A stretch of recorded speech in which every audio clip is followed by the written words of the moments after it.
지난 시간까지 3장에서 그 포텐셜 이론에 의해서 양력이 어떻게 발생하는가에 대해서 공부를 했습니다. 즉, 볼텍스에 의해서, 볼텍스 서큘레이션에 의해서 양력이 나타난다.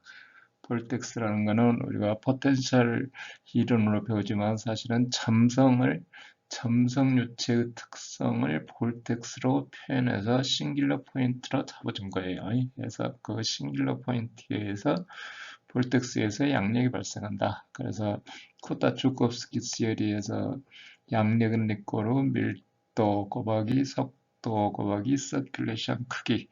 그래서 우리가 열심히 베르니 이퀘이션도 쓰고 뭐 나베스톡적인 뭐 오일리 이퀘이션도 쓰고 해서 이런 것들이 전부 종합화돼서 서큘레이션을 계산하기 위해서 볼텍스 강도를 계산하기 위해서 하면 된다. 그거 이제 지난 3장에서 마무리를 지었어요. 이번 시간에는 이제 이거를 에어포일에 직접 적용하는 것에 대해서 공부를 하는 겁니다. 에어포일에 직접 적용해 본다. 에어포일은 이제 2차원 에어포일이라는 거는 Z 방향으로 인피니트, Z 방향으로 그러니까 스페인 방향으로 인피니트, 그 T 볼텍스의 영향이 없을 만큼 에스펙트 레이쇼를 인피니트로 키워준다. 하는 게 이제 4장에서 배우고자 하는 겁니다. 자, 제일 먼저 에어포일을 공부하기 위해서는 각각의 명칭들을 알아야 되겠어요. 명칭들이 갖는 특성들을 알아야 되는 겁니다. 그래서 제일 먼저 우리는 항상 기준이 되는 게 이 코드 랭스, 앞전에서 뒷전까지의 코드 랭스. 그 다음에 앞전을 리딩 이즈라 그러죠. 뒤 한국말로도 되어 있습니다. 뒷전을 트레일링이지라고 하고, 자, 그 앞전과 뒷전을 직선으로 이어진 라인을 코드라인. 그 다음에 그 중간점이 평균값을 해놓은 거를 우리가 이거보다 캠버라인이라고 그래요. 민 캠버라인. 그래서 가운데 민 캠버라인이라고. 이 제일 위점하고 아래점하고 똑개를 시크니스. 그 가운데 제일 두꺼운 자리를 최대 시크니스. 그 다음에 여기 이렇게 최대 캠버 이렇게 표시한다 이거죠. 자, 기본적으로 명칭은 이렇게 표시하고요. 그 다음 이제 자, 여기 뭐 관련된 내용들은 뒤에 다시 설명할 거고요. 이거를 다시 이제 뭐 한글로 되어 있는 그 그림이 있어서 그대로 가졌어요. 그래서 가운데 점을 최대 두께, 그 다음에 이 라인을 평균 캠버선, 그 다음에 가운데 최대 높은 데를 최대 캠버. 뭐 최대 두께 다리가 최대 캠버이고 뭐 그러지 않아요. 그때 틀리겠죠. 뭐 물론 아랫면, 윗면하고 앞전, 뒷전 이렇게 표시한다. 가운데 라인을 코드 라인, C선이라고 한다. 그래서 C 길이, 앞전하고 뒷전 사이 거리를 C 길이라고. 자, 최대 캠버 위치, 그 다음에 최대 두께 위치, 에어포일의 특성을 결정하는 아주 중요한 내용들이에요. 여기 최대라고 써있는 데가 전부 최대 두께, 그 다음에 최대 캠버, 그 다음에 C선이고 평균 캠버선이고 앞전 반경, 앞전 반경을 별도로 표시해야 되지만 저건 앞전 반경이 있고 최대 두께 위치가 있고 최대 캠버 위치가 있고 그 다음에 최대 두께 값이 있고 최대 캠버 값이 있고 C 길이가 이제 무차원화 시키는 거니까 C 길이 이렇게 표시한다. 그래서 우리가 기본적으로 여기에 있는 이런 내용들을 전부 알아야 되겠죠. 알아야 되는 내용입니다. 자, 그 다음에 이제 에어포일을 분리할 때 어떻게 하느냐. 제일 먼저 초창기 1900년 초반부터 에어포일의 특성이 비행기의 특성에 가장 중요한 역할을 하기 때문에 나사 이전이 낙하죠. 낙하에서 엄청 많은 에어포일들을 실험을 했어요. 풍동 실험을 해서 양력 곡선, 뭐 저항곡선 이런 것들을 전부 다 뭐 테이블로 만들어 놨어요. 테이블로 책자로 다 만들어 놓고 에어포일 형상이 어떻게 되고 그래서 이제 제일 먼저 나온 게 4자리 계열 에어포일. 가령 라카 2412 그러면 첫 번째 두 자리는 최대 캠버의 크기가 C 길이의 100분의 1로 나타난다. 아까 에어포일 이렇게 했을 때 최대 캠버 위치, 최대 캠버의 이렇게 돼 있는 이 높이가 그 캠버 길이의 C 길이의 100분의 1로 표시한다. 두 번째 4개, 최대 캠버 위치의 10분의 1이 두 번째 숫자는 40%에 있다. 40%에 있다. 마지막 두 자리, 최대 두께를 의미한다. 최대 두께. 그렇다 해서 이 숫자가 정확하니 뭐 여기는 최대 캠버가 2고 여기는 40%짜리고 그게 아니고 낙하 2412 그러면 그 에어포일에 대한 위아랫면에 대한 곡선 함수가 다 정해져 있어요. 이렇게 정해져 있으면은 이거 명칭을 정하려고 보니까 이렇게 캠버 위치가 여기 정확하게 40% 있는 게 아니고 이 근방에 있더라. 모델 이름이에요. 모델 이름이.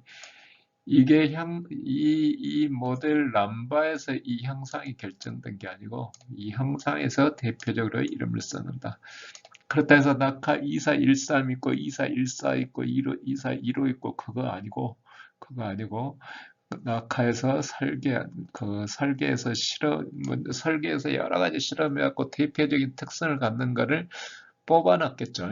뭐 처음에 실험할 때는 2413도 있고 2414도 있을 수 있어요. 근데 대부분 12% 두께짜리를 주로 써요. 어쨌거나 그 낙하에서 선정하는 에어포일의 모델 이름 정확하니 그냥 2%고 정확하니 40%짜리고 그게 아니다 이거죠. 그게 아니고 그 에어포일 특성을 나타내는 테이블에 보면은 이제 위아래 곡선에 그 방정식으로 그냥 전부 표시돼 있고 각각 표시되어 있는 설계 도면이 있는 거죠. 설계 도면이 있는데 그거를 대표적으로 표시한다 이거죠. 그래서 낙하 0012 그러면 어떻게 되겠어? 앞자리 두 자리가 00이라는 얘기는 최대 캠버가 0이고 캠버가 없으니까 0이겠죠. 대칭이라는 겁니다. 대칭이고 최대 두께가 C의 12%. 어디가 12%인지는 여기에 나타나지 않아요. 근데 이제 여기 보면 어디 나오겠죠. 그 12% 최대 두께 이 위에서도 최대 두께 위치가 어딘지 잘 몰라요. 여기서도 몰라요. 우리가 이 곡선의 방정식을 알고 여기 있는 이 곡선의 방정식을 알고 위치가 어디다 하고 정확하게 아는 거죠. 그래서 우리가 이거는 고유하게 주어진 남바고 이 남바에 의해서 이 에어포일이 결정되는 건 아니다는 거죠.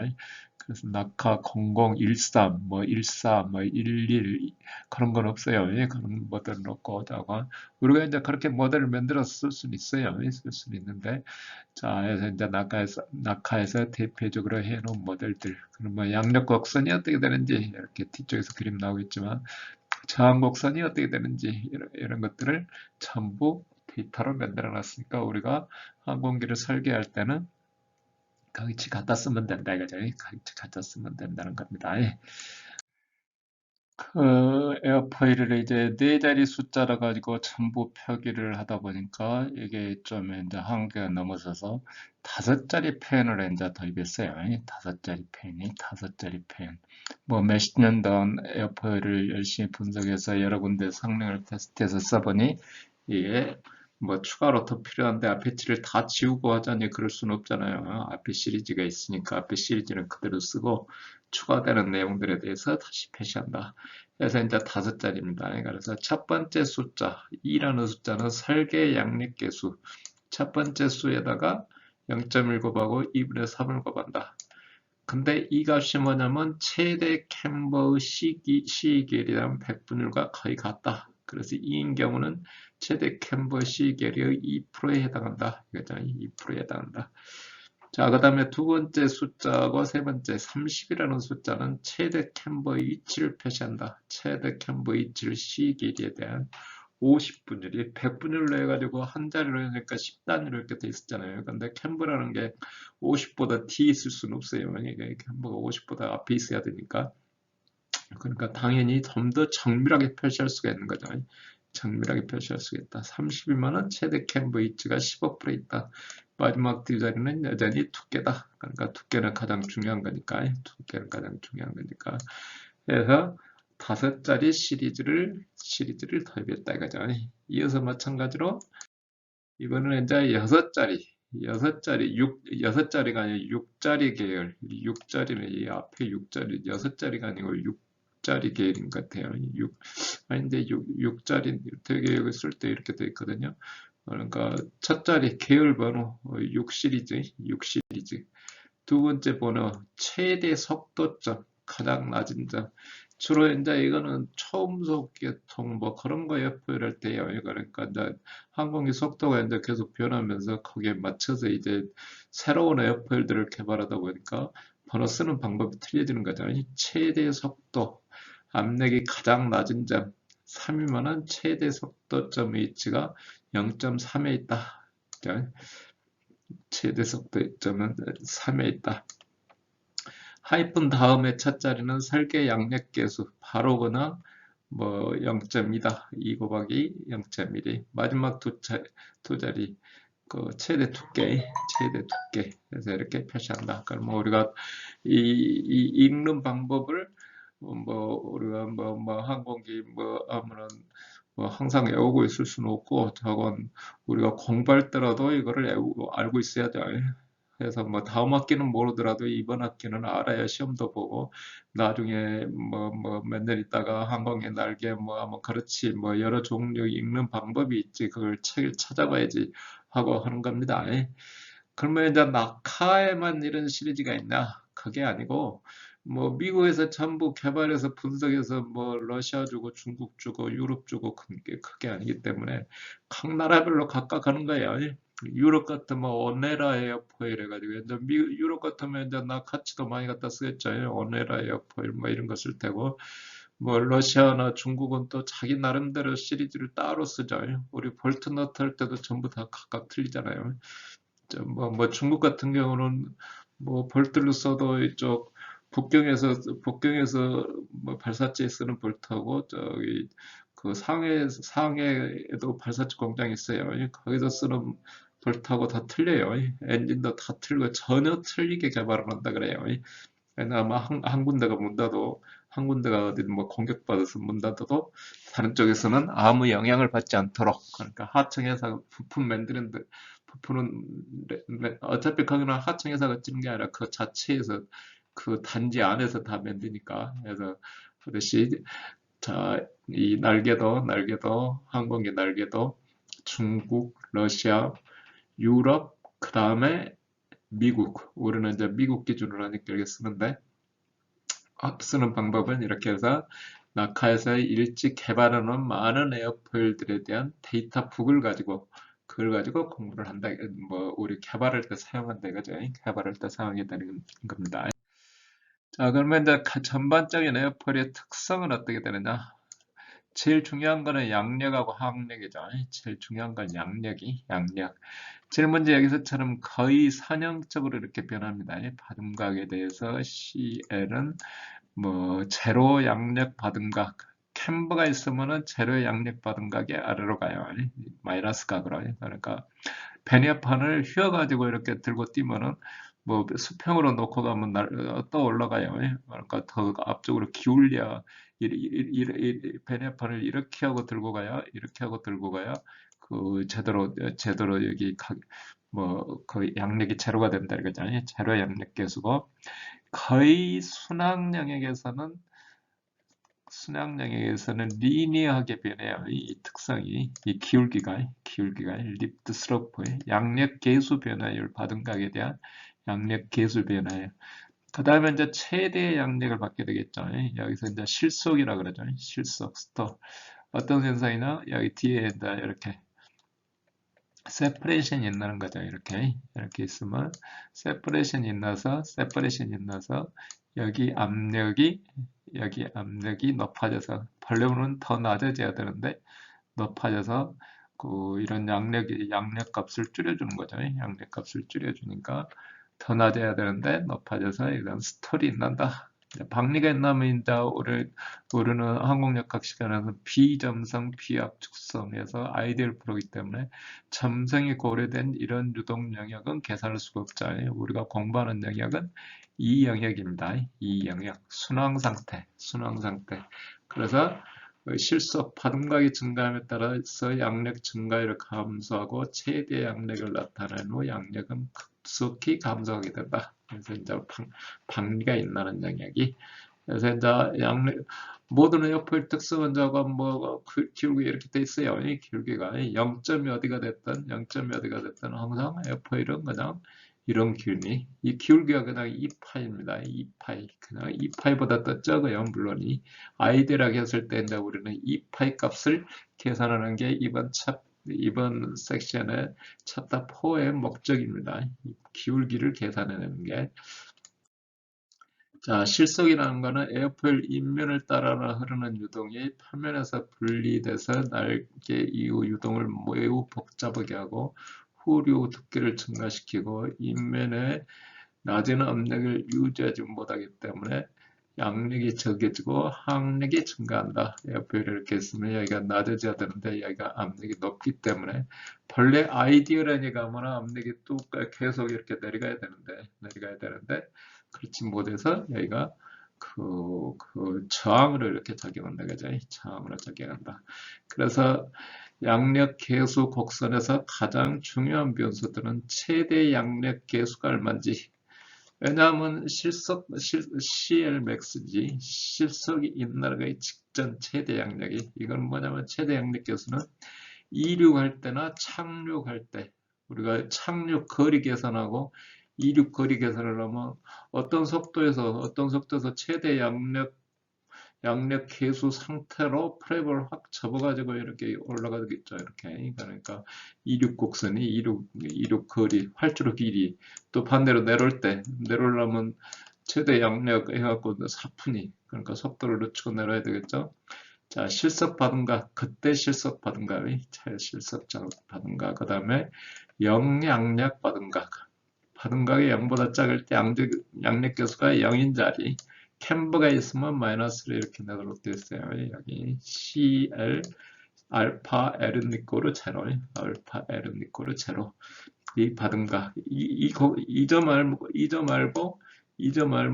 중간에 기울기는 어떻게 된다고요?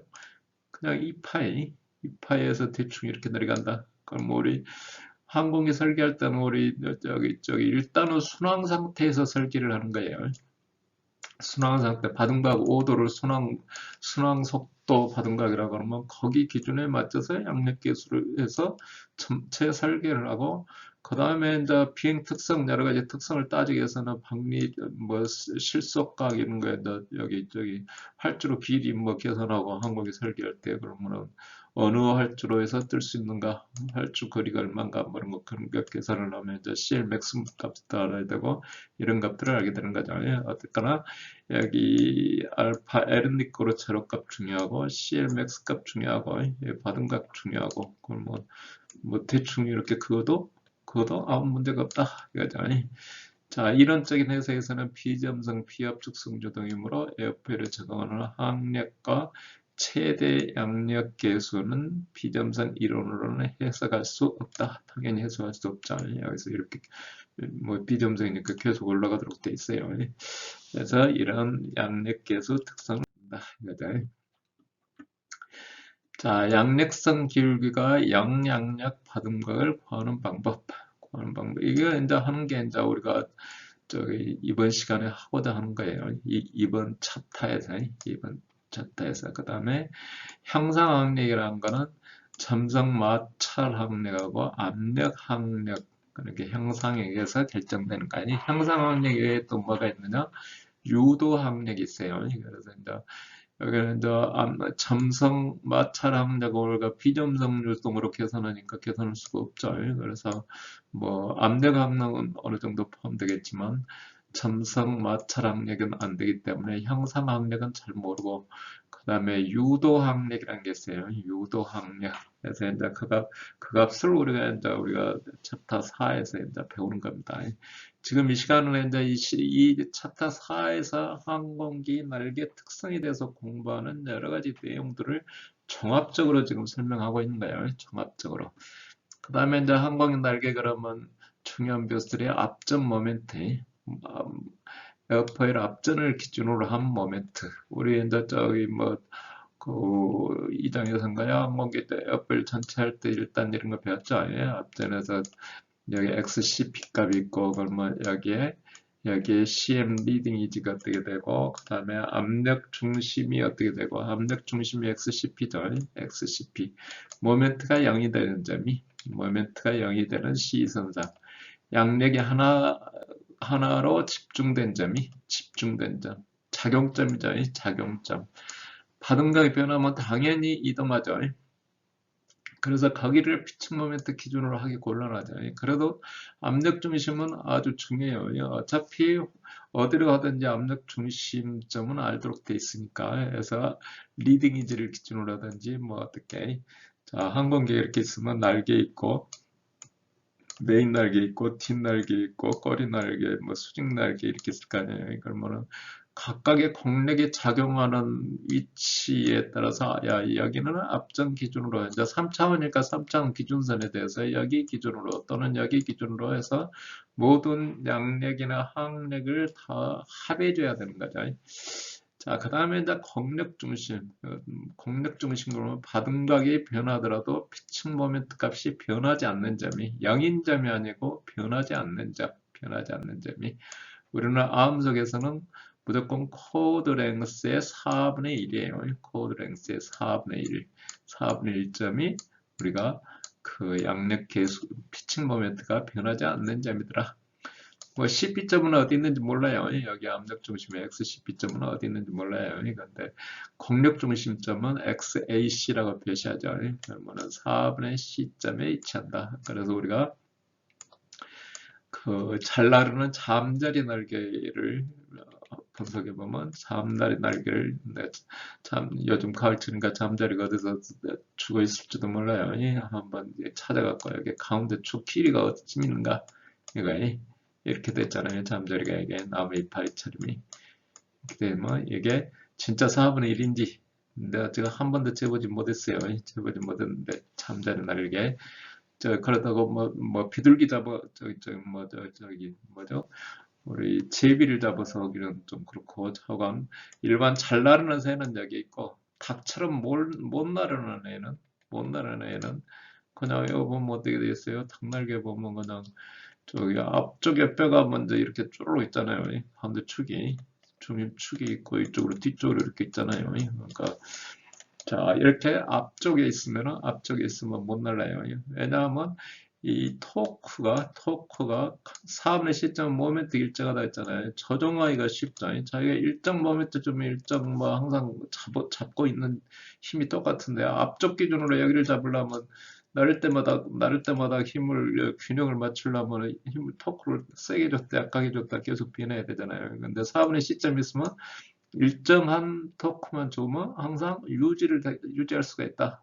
바둑을 크게 하든 날개를 큰 각으로 퍼득거리든 작은 각으로 퍼득거리든. 그런데 닭처럼 앞쪽에다 잡혀놓으면 큰 각으로 올라오면 이게 힘이 엄청 들어가고 작은 각으로 올라오면 또 약하게 들어가고 이렇게 될 것이다 이거죠. 그런 생물에도 벌써 저희 항공력학 안 배웠어도 알아서 그냥 전부 그렇게 돼 있어요. 자, 대칭 에어포일 공력 중심은 일반적으로 앞전으로부터 4분의 C점이 대칭이 아니어도 그냥 4분의 C점이 아니어도 아이디어라는 계산할 때 그러면 이제 양력과 항력에 대해서 여러 가지 이제 그림들을 이렇게 표시를 했어요. 이 뒤쪽에 보면 여기 뭐 같은 여기 보이지는 않지만 여기에 따라서 파동각에 따라서 항상 일정하고 레이놀즈 수에 따라서 이렇게 레이놀즈 수에 따라서 이런 커브를 갖도록 되어 있어요. 이런 커브를 그래서 이제 이 곡선의 기울기는 항상 거의 일정하다. 그 다음에 양항곡선, 양력하고 항력 곡선은 여기서처럼 이렇게 이런 곡선을 갖는다. 이쪽이 자, 이쪽이 양력이고, 이쪽이 양력선이니까 이쪽이 CD 값이에요. CD 값이면, 자, 어느 기준점을 해서 그 CL의 제곱에 비례하도록 돼 있다. 자, 에어포일 저기 항공, 뭐, 저기 실험할 때, 우리 실험감에서 실험할 때 이 곡선을 찾아낸다 그랬잖아요. 거기서 이 값의 향상계수 이 값을 찾는다 그랬잖아요. 우리가 실험 시간에 하는 거는 이제 한참 뒤에 가서 공부하지만 자가 이런 커브도 있고, 그 다음에 이제 어차피 양력이라는 거는 상하면의 압력 차이에서 생기는 거예요. 그래서 그 압력 차이, CP 값들의 차들이 어떻게 되는지 이런 것들이 항공기 날개의 특성을 결정하는 것이 되겠습니다. 자, 실제 에어포일에서는 그러면 어떤 현상들이 있는가? 비점성 비압축성의 이상 기체를 기초로 해서 하는 경우에는 점성의 영향을 고려하지 않는다. 그렇죠? 자, 그 다음에 이제 그 에어포일의 점성 영향을 무시할 수가 없어요. 당연히 점성이 가장 중요한 역할하고 거기에서 점성 영향에 의해서 레이놀스 변화에 따라서 앞 그림에서처럼 각각의 실속각이 다 틀려지는 거죠. 점성 유동이라는 건 뭐냐면 벽면을 따라서 유체가 흐를 때 밖의 유동보다 느린 경계층이 형성이 되면서 마찰 항력이 일단 발생하는 거죠. 마찰 항력이 벽면에서 뭐 유동이 이런 식으로 흐르니까 이런 식으로 흐르고, 자, 마찰 계수는 이 속도의 기울기에 비례하고 기울기에다가 점성 계수에 비례하죠. 그러다가 이게 잘 가다가 경계층에서 뭐 이 속도가 계속 떨어져서 분리가 있는데, 그죠? 이렇게 기울어져 있으면 이렇게 가다가 여기서 세퍼레이션이 영류가 유체카에서 배웠던 이런 식으로 유동이 된다 이거죠.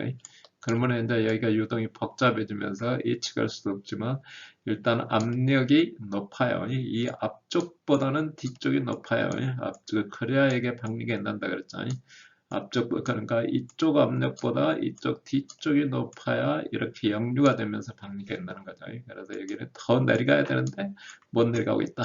그래서 여기 양력으로 따지면 아래치는 정상적으로 있으면 위치가 더 내려가야 되는데 더 높게 있으니까 저기 양력은 떨어지고 저항값은 이쪽으로 더 높이 작용하니까 저항은 확 올라가고, 자, 겉의 벽면에 형성되는 경계층이라는 거는 내일도 작으면 측류고 크게 있나면 이제 난류가 되는 거죠. 중간에 천이가 있나고. 측류 경계층은 항력은 적지만 항력이 적고 그 다음에 유동이 혼합이 없다 그랬잖아요. 어떤 파이프가 있으면은 여기서 유동이 그냥 이렇게 매끄럽게 간다 이거죠. 난류가 되면은 여기서부터 막 이제 섞이는 거죠. 이렇게 섞이는 거고. 자, 대신에 이제 난류가 된다 그래서 꼭 측류가 되면은 속도 기울기가 이런 식으로 하고 난류는 급격히 이렇게 가기 때문에 난류가 되면은 마찰 저항은 커져요. 마찰 저항은 커지는데 운동 에너지 혼합이 계속되기 때문에 측류는 이렇게 오니까 여기서 박리가 있나 보는데 난류는 박리가 늦게 있나요? 이렇게 혼합이 되니까. 그래서 이제 박리가 늦게 있나면은 저항이 줄어들겠죠. 양력 실속값이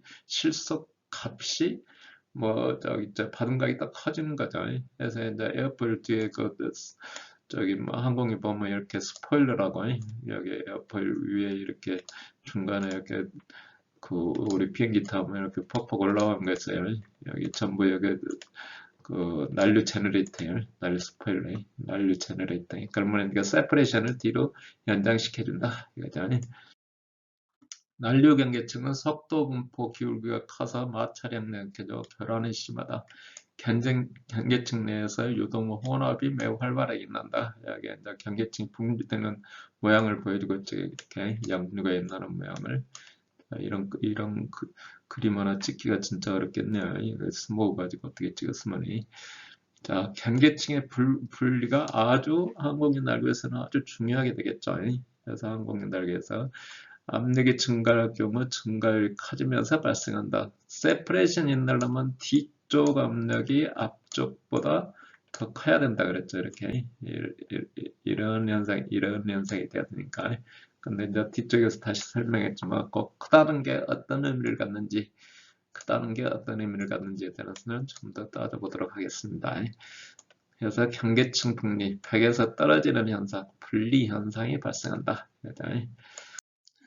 자, 경계층에서 분리가 있나면은 분리 영역 압력은 분리점과 압력과 같은 낮은 압력이 되기 때문에 물체 뒤쪽은 낮은 압력으로 마찰 압력에 비하여 매우 큰 압력 장황을 발생한다. 무슨 말이냐면은 자, 우리가 분리가 있나려면 일단 어떻게 된다 그랬어요? 평판에서도 분리가 있나려면 조금 전에 했듯이 이렇게 자, 이쪽 압력보다 여기가 더 높아야 돼요. 더 압력이 올라가고 있는 상황에서 분리가 있다는 거예요.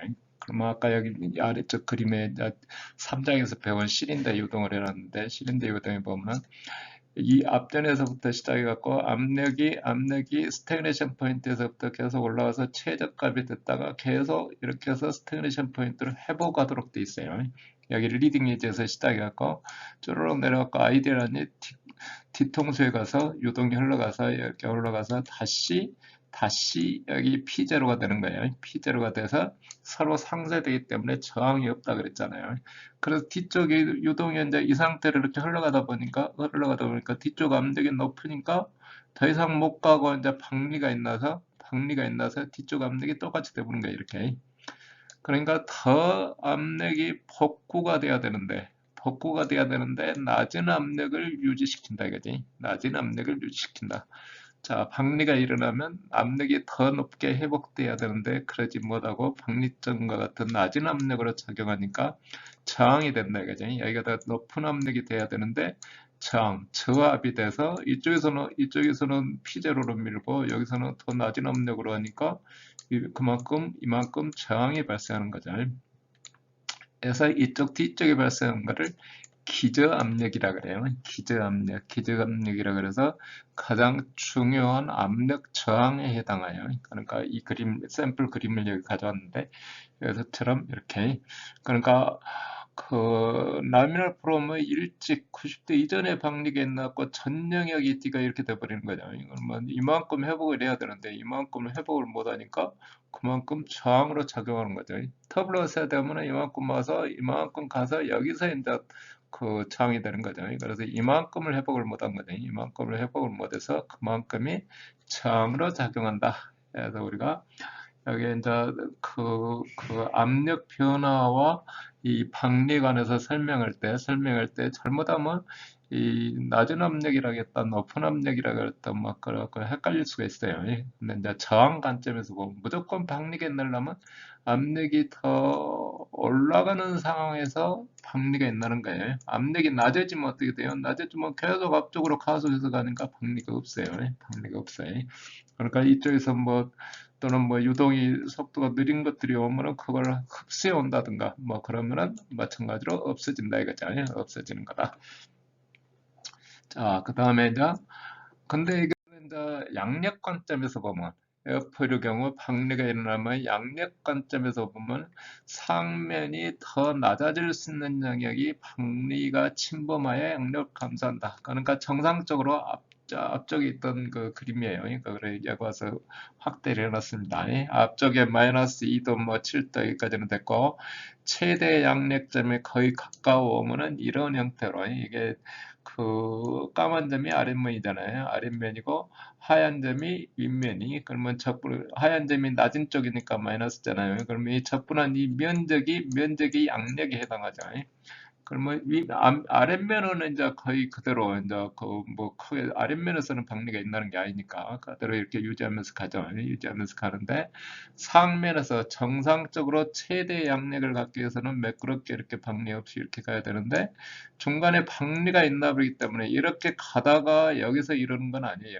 여기 앞쪽에서 뒤쪽에서 혼란이 생기면 앞쪽까지 같이 영향을 받죠.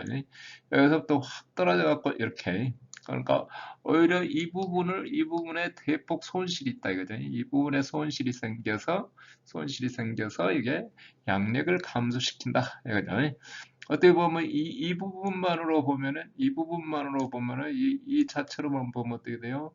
여기가 더 압력이 낮으니까 여기는 더 양력을 올려준 것처럼 보이잖아요. 그런 것처럼 보이지만 그게 아니고 앞쪽에서 이렇게 깎아 먹어보니까 이렇게 깎아 먹어보잖아요. 이렇게 압력분포 이렇게 깎아 먹어버리니까 이래서 실속이 일어난다 이거죠. 그러니까 박력에 의해서 양력이 실속하는 것과 저항이 뭐 급격히 증가하는 것에 대해서 좀 더 뭐 약간 분리해서 생각하면 더 이해가 더 빠를 수도 있고 저건 회복되는 와중에 저항이 발생하는 거는 이렇게 올라가야 되는데 여기서 이렇게 깎아보니까 이게 저항이 돼버렸고 그 다음에 양력 관점에서 보면 밀어서부터 확 내려가고 이런 식으로 가보니까 이쪽에서 손실이 생겼고 그래서 이런 특성을 가지고 있다는 것을 설명하는 겁니다. 자, 난류가 발생했을 경우에 난류 경계층 경우는 아까는 이제 박리에 대해서 했는데 이번에는 이제 관성력은 측류 경계층에 비해 매우 크다. 관성력이라는 건 운동 에너지가 크다는 얘기예요. 운동 에너지가 크기 때문에 바닥에 잘 부착했는 거예요. 우아래가 섞이기 때문에 박리가 있다는 얘기는 마지막 벽에 붙어 있는 그 입자의 운동 에너지가 떨어져 나가는 거예요. 그런데 난류는 우아래가 막 섞이기 때문에 위치 에너지가 아래쪽으로 전파가 되니까 박리가 더 늦게 일어난다. 그래서 뭐 난류는 좀 더 불과 늦게 일어난다.